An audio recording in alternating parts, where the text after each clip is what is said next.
The Aaron Goodwin situation just developed from crazy to finally seeming that there was some kind of resolve to suddenly alluding to some kind of craziness once again.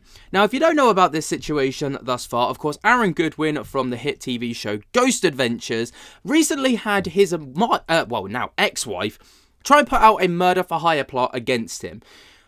If somehow you've missed this entire saga, I'm going to give you a brief timeline of events to get you up to speed, and then I'm going to talk to you about what's developed thus far. So, let's start with August 2022. Aaron Goodwin, the star of Ghost Adventures, marries Victoria Goodwin at Disneyland in California after postponing their original 2020 wedding date.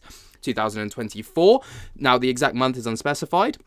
Victoria begins contacting Florida inmate Grant Amato, serving life for murdering his family via text and Facebook. Inspired by a Paramount Plus docuseries about him, she alleges discussing hiring a hitman to kill Aaron, sharing his Ghost Adventures filming schedule targeting an October 2024 shoot at Barstow, California, and sets aside $11,515 for the job, including a $2,500 upfront payment. And Amato plans to distract Aaron with a phone call during the alleged hit.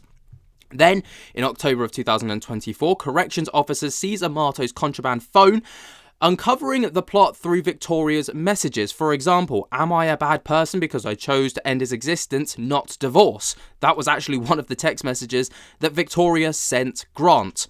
Then, on March 6th of 2025, Victoria is actually arrested in Las Vegas by the Las Vegas Metropolitan Police on felony charges of solicitation to commit murder and conspiracy to commit murder. She initially denies both of the allegations, claiming that it was a quote-unquote fantasy and is held on a $100,000 bail. Then, on March 12th of 2025, Aaron files for divorce, citing irreconcilable differences and stating that he felt, quote, blindsided and devastated, believing their nearly 3-year marriage was happy.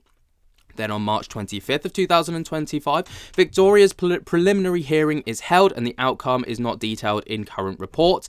April 2025, Victoria pleads guilty to conspiracy to commit murder as part of a plea deal.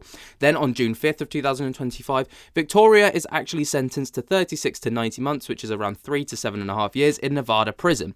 During the hearing, Aaron delivers an emotional impact message statement about his fear and isolation. Victoria apologizes, claiming that she still loves him, and abandoned the plot by November of 2024. By October 22nd, a Ghost Adventures episode has just aired, showing the real footage of Aaron receiving the police call about Victoria's arrest during the filming lockdown. Aaron shares on Instagram that it's been the worst year, and he won't watch the episode to avoid reliving the trauma.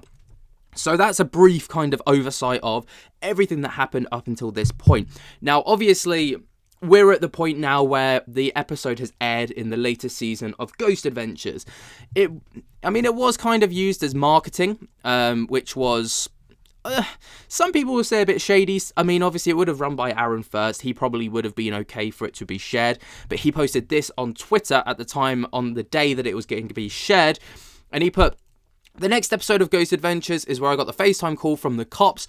They were in my house and told me that what she did and she was arrested. I won't be watching the episode because I don't want to relive that night again and what happened before the call. This lockdown is insane and disturbing with what happened during our investigation. And then, obviously, the episode aired. And Aaron shared some details on public social media as well, kind of stating that he's learnt some new things over on his Instagram stories, stating that he's learnt some new details that are even more disturbing than he originally thought. He didn't go into much detail. We don't know much more about that. That's just what he shared. Now, this next segment may or may not make it into the video.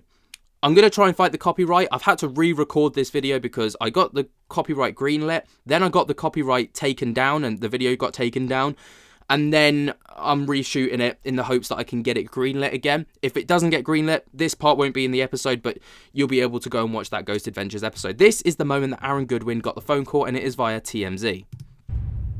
Alright, I'm going to try to take a picture fast. So what I'm doing right now, I'm laying UV lights, and then I take a long exposure Polaroid for like 30 seconds or to a minute, and just let it sit there with the lens open. Oh God, dude, I feel like something's happening. Suddenly, Aaron gets a notification on his phone, and we can sense something is wrong. Dude.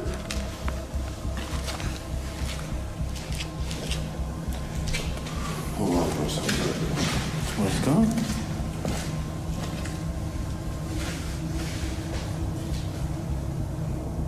You alright? You okay? Bro, the police are in my house. What?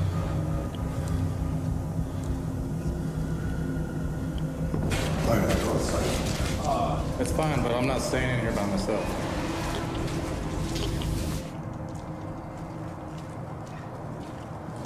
I don't know what's going on. Aaron was getting a phone call or something. He said the police are at his house, and he said he had to go outside. At this point, we will not be showing any further footage, but it is at this moment that Aaron receives a call from the police that his wife has been arrested and charged with conspiracy to commit murder by hiring a hitman to have Aaron killed. Absolutely insane, right? And obviously this is kind of going full circle now, because then this leads into the whole investigation taking place. But like I say, Aaron has shared some more details online. He's also publicly, put out some bits and pieces, and articles have shared their, points. So Aaron Goodwin obviously struggling emotionally and admitting that he's not doing well at all in this article amid ongoing divorce proceedings stemming from the estranged wife Victoria Goodwin's alleged murder for hire plot against him. Obviously, I don't think this comes as much of a surprise to anybody that he's going through a bit of a tough spot, because, of course, it's difficult. It is a really difficult thing that he's having to go through.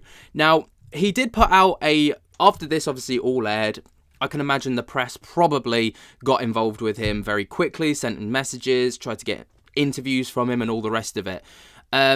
And he posted this over on his Instagram, and it was just "to the press" on a black background. As you can see here, it came from Aaron Goodwin's official Instagram page. And it says, "To the press out there messaging me, thank you all for reaching out and being awesome, but unfortunately I can't talk about anything yet. It could tell you guys that I'm not doing, I could tell you guys, that I'm doing okay, but I'd rather be honest. I just know I'm not good at all, and every day is worse with all I'm learning all the time. They say in time everything gets better, but I just want the divorce to be over so I can move on with my life. Honestly, I probably couldn't make it through the interview without being in tears, and I'm just not ready yet. This has been the worst year of my life." Of course, that's a really difficult message, obviously, that he's had to put out there to the press, and it would seem like the press has respected it, as he's not gone on any episodes or any news outlets to talk about it directly, at least not that I've seen. But of course, what a difficult time for the guy to have to go through. He's not, I've said it countless times, but he's not just lost, the prospect of his life. He's lost his wife. He's lost his, way of life. He's lost his normal, and his safe, what he thought was his safe person. And what's even more messed up is, obviously, this plot took place on October 2024, and by February of 2025, on Valentine's Day, Victoria Goodwin was posting images on social media of them all cuddled up and how much she loves him, when towards about 6 months earlier, she was getting him whacked. This is, I don't know how anyone can possibly look at that and be like, oh yeah, that's sane. And I doubt Aaron watches my channel, my content at all, and I feel horrible for saying that, considering he probably still has a little bit of love for her. So that is a harsh thing to say, but she's also claiming that there's opportunities for reconcile. I can't imagine that there really is. I don't know. I'm not Aaron, and I would never speak on his behalf or anyone's behalf. But, it's seeing how emotional he was in the courtroom. I think what's done is done. What do you guys think of this? Of course, let me know your thoughts and opinions down in the comments below. While you're down there, jump to get the hell out of that like button and subscribe. And until next time, I'll speak to you later. Peace.